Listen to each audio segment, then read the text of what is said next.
Today, the decentralization of finance.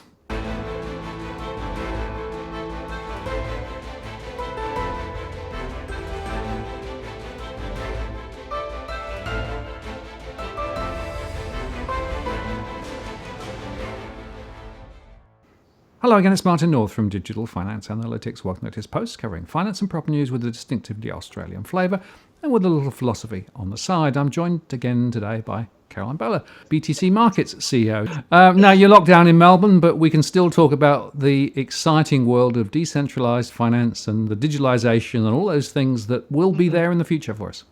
Yes, absolutely. So decentralized finance is probably one of the biggest trends that's happening in digital finance at the moment. So it was originally known as open banking, I suppose, or open finance is what it was previously known as, and it's kind of evolved into decentralized finance, which by itself means effectively you're just taking out the middleman from the financial services. So where we know, go to the bank for lending and so forth, removing that and instead replacing it with algorithms and smart contracts. So using blockchain technology to kind of reimagine the financial infrastructure.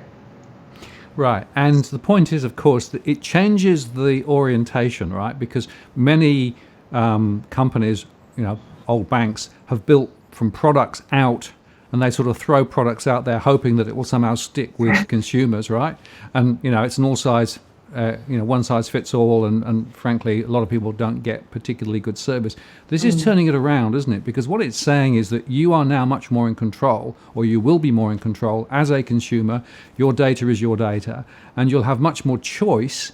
And essentially, those large organizations are going to get sliced and diced and chopped and caught up with much more and very different competition.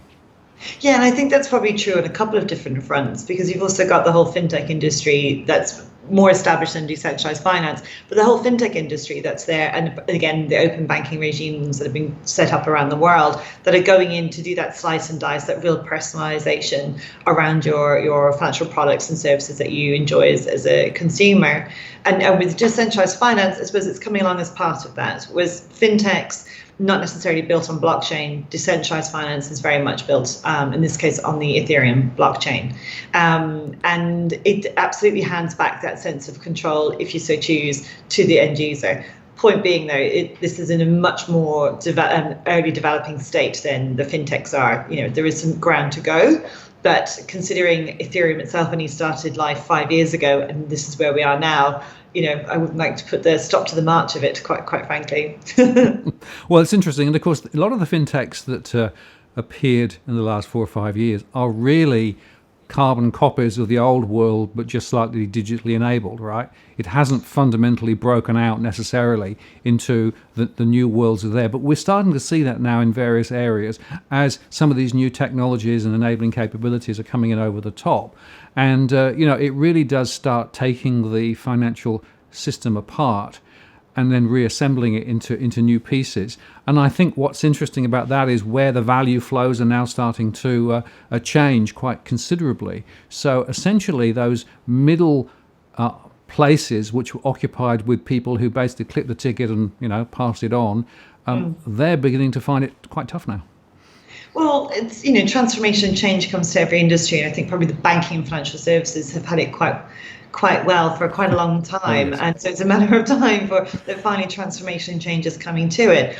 I mean, with that, people's finances are obviously not only, in terms of personal security, but what we found is that there's also an emotional connection quite naturally to your money, because there's so much, as I tell my team, people's dreams and hopes are wrapped up in what they do with their money. So there is that emotional layer to it, which is probably why something like the established banking regimes have been around for so long, because you've got that comfort and familiarity. That said, however, I think that we're really seeing, with the times that we're living in anyway, a transformation across different sectors of our economy and how we operate and live. And I think we're going to see those changes come through, plus as well combined with the next generations that are coming up that are very comfortable with everything being digital, and also increasingly comfortable with that removal of the middleman.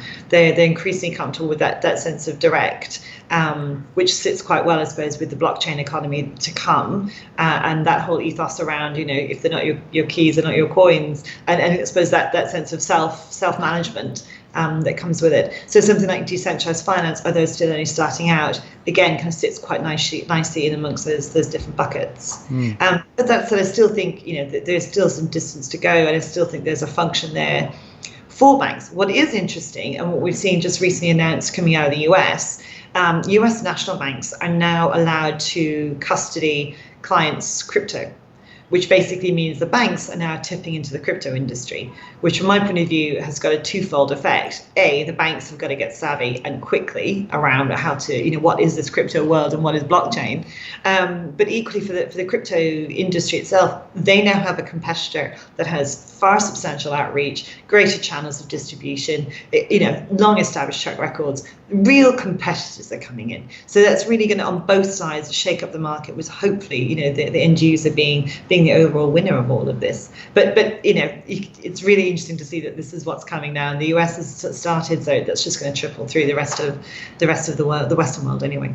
Well, I used an analogy with somebody else the other day. I was talking to you about this and said, look, I regard the early days of Bitcoin and crypto as like the Napster days, right? Years and years ago, Napster was one of the first, audio sharing platforms around very early, but it morphed and evolved, and now look, we've got Netflix and we've got so many other organizations, and so it's redefined effectively content delivery and what our expectations are. And then you've got the demographic shift, as you say, with young people just very comfortable with digital, very comfortable with online, very comfortable with streaming. And so over 20 or 30 years, that industry has completely changed. Yes. You'd hardly recognize it. I mean, it's still got some of the same things, it's still got some of the same content, but the fact is, it's very different. And I suspect now we're going to see a similar mode of operation into financial services. And, there will be some products and services that will be provided, but the delivery platforms will be different. The way that they're packaged and formulated will be different. And I think that there's an interesting conundrum going on here between the new upstart players around the edge and some of the more traditional players, and it's going to be now a question of to what extent traditional players really reinvent themselves and quickly, or whether they will just simply be overtaken by some of those other organizations who effectively get a new lease on life, with perhaps more finance coming in from external players. So there's a real tussle ahead, I think, but I think the customer's going to win on this. Yeah, absolutely. I mean, there's still, as you've described, there is still some distance to go in all of this. Let's not get ahead of ourselves. I'm still quite cautious in all of these developments. But for me, the future is very clear, very, very clear. And I think from us, I mean, the view that we have of the world sitting here in a crypto exchange in Australia, but I can see for us anyway, we've gone over the tipping point. I can see it in terms of the percentage of new users that we're having, the demographic of the new users that are coming on board, the different products that are being developed that are out there. I mean, I don't necessarily think, as I've said this before, I don't think it necessarily needs to be binary. I don't think it needs to be one or the other. I think it can be complementary. I certainly would see crypto and digital assets more broadly as part of an expanded portfolio and services for people. The technology is agnostic. It's just simply however we use it. So there's nothing to be afraid of with this stuff. It's simply a question of, well, are the safeguards there? How is it constructed? Do your research into it. But this isn't going anywhere, and this is only going to increase in its use case and the strengthening of its protocols and so on around it. It's fantastic. But as I say, for me, from the point of view that I have, overlooking this exchange in the industry in Australia, we've gone over the tipping point, 100%. Yeah, very interesting. And a lot of things have changed quite recently, haven't they? Because we've noticed a significant spike in new adopters of both crypto, and some of that may be because they've got a government check and they need to know what to do with it, and they're going to put some of it into crypto land rather than the traditional land at the moment. And there does seem to be some significant uptick in momentum, and I think there's also people are getting a little more confident and a little more comfortable with some of these concepts and technologies.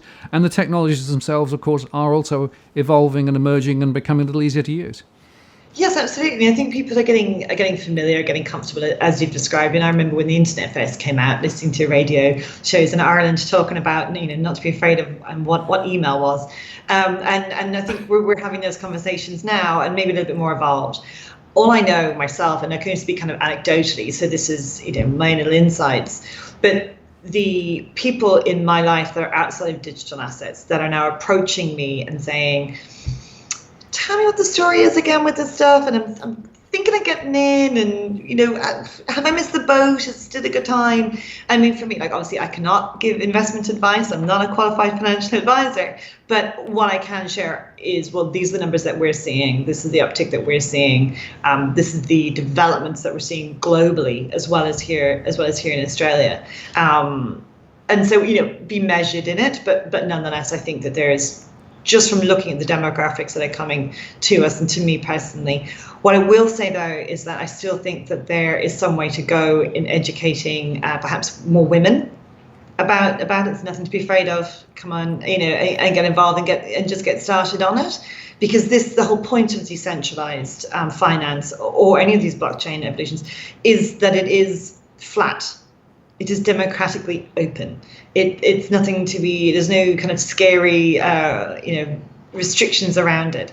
Everyone needs to get involved because it will benefit everyone if they do so. Would be my take on it. Again, no investor advice given there. Have to be very careful in my role to make sure of that. But yes, as I say, for us, it's like we've gone over the tipping point, definitely. And I segment my surveys, I survey households all the time, between what I call the digital natives, in other words, people who've grown up digital and are very comfortable with it, digital migrants, so they're people who've adapted and evolved, and what I call the digital Luddites, right, which are those who say, oh, it's too hard, I'm not interested. And there's a bit of an age thing, but it's not purely age, it's also attitudinal. And what I've noticed in the last couple of years is a really interesting shift going on, so that the proportion of Luddites, in other words, those who really have no interest or appetite for it, is really dropped. And part of that is, of course, because, time marches on and some people fall off the perch. But also there are a greater proportion of people now who are really interested in learning more about it. And your point about education, that's part of what DFA is about. It's trying to help people understand more about this stuff and take away some of the myths and the fears, and really trying to help people understand. So that there is a significant proportion now of people in that migrant camp who are saying, okay, I'm actually quite open to it now. I've got something on my phone. I'm not quite sure how to use it, but I'm actually quite keen to find out. So that's the second point. So that shift between the Luddites and the migrants is really already happening. But the other point to make is the natives, those who have grown up digital, right? It's been going long enough now, so a lot of those in their 20s and 30s have never known anything else. Yeah. And so they are naturally attuned. And I don't, you probably have watched young people and the way that they use their digital stuff. I mean, it's just like second nature, and they just expect everything to be there, and they expect all their financial services relationships to be managed through this phone or whatever it is, the device they're using. And they're saying, why would I do anything different? So there is this huge mega trend which is coming through in terms of the demographic shift.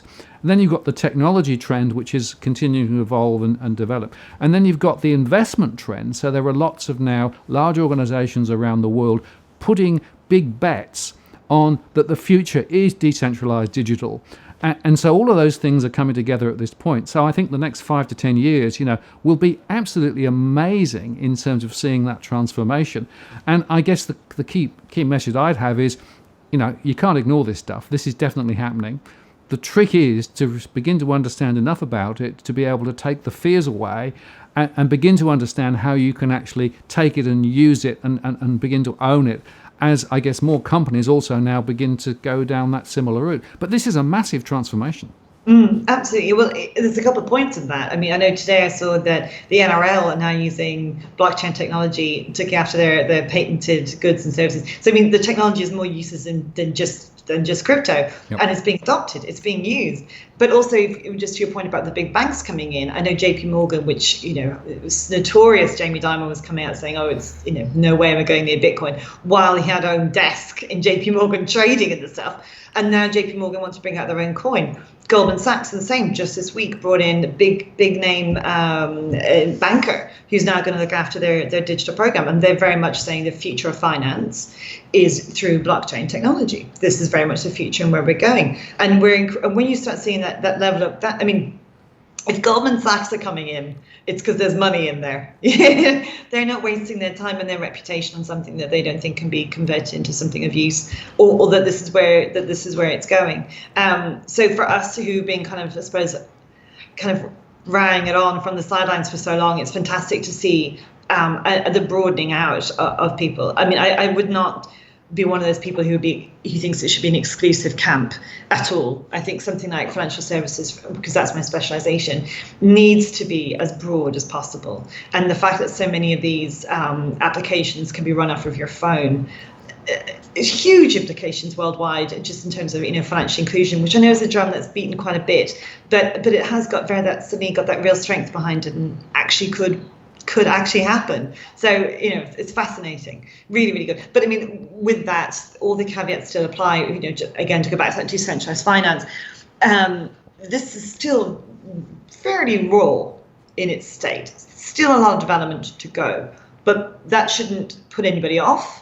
But there should be some caution, say, particularly around decentralized finance. Some of the other more established spot market activity, longer track record. And I know that's because I'm running an exchange, but it is the more vanilla, if you like, approach to come in. So if somebody was still on the fence and just thinking about, will I get involved, won't I would say just start off with spot, put in $50 or whatever you feel comfortable with, and just start to get used to it and see how the market reacts. It's not like a traditional market in the sense of the volatility that you're looking at very much differs. That profile is very different, and the factors that feed into it are different.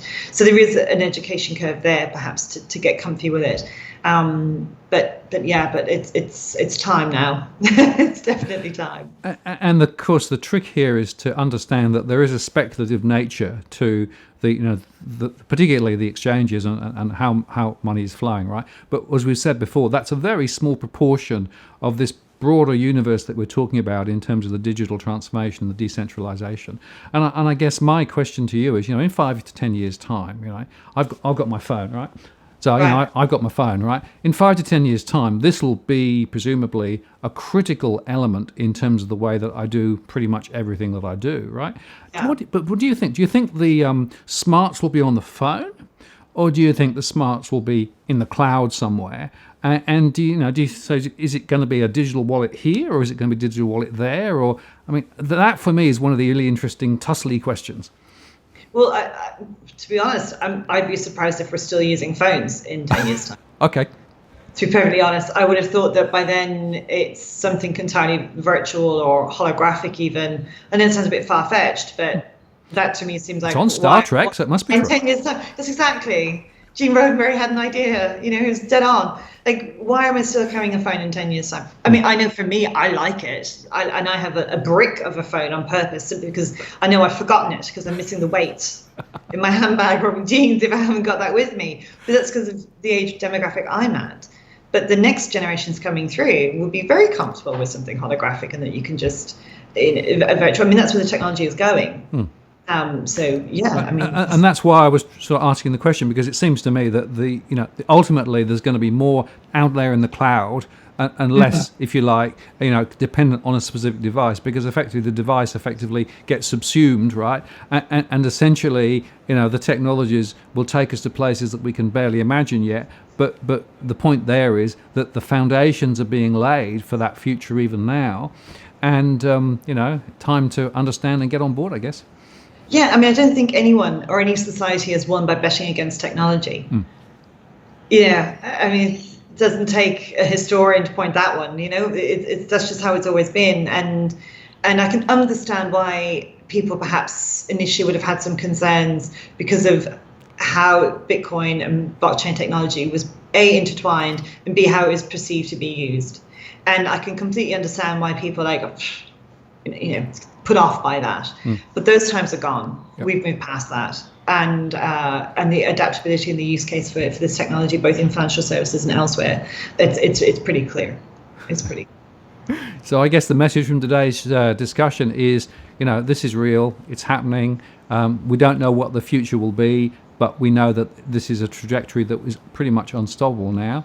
And perhaps it's time to find out more about it and begin to understand how these things can play out. Certainly, turning your back on it and saying this isn't the future is probably betting against technology, which is probably not very wise. That's probably not the best decision to bet against technology. I wouldn't say that at all. Yeah, no, it would be. I would agree. It's as I say, for us, I know at the start of the year, I prefaced it in discussion with my team that this is going to be, we have about 6 months before this goes. And I think we've seen that that change has happened, that switch is gone. And the only reason I had any kind of confidence in saying that was because I could see the head of steam that was being built locally and around the world around it, and it's coming now. It's here. I mean, that sort of still, there's so much more other stuff that's really exciting to talk about. I mean, other than just decentralized finance, there's so many other ins and outs and intricacies. But I think just for a retail audience to come in and just to come in and get familiar with it is probably the best first step that anyone can possibly take.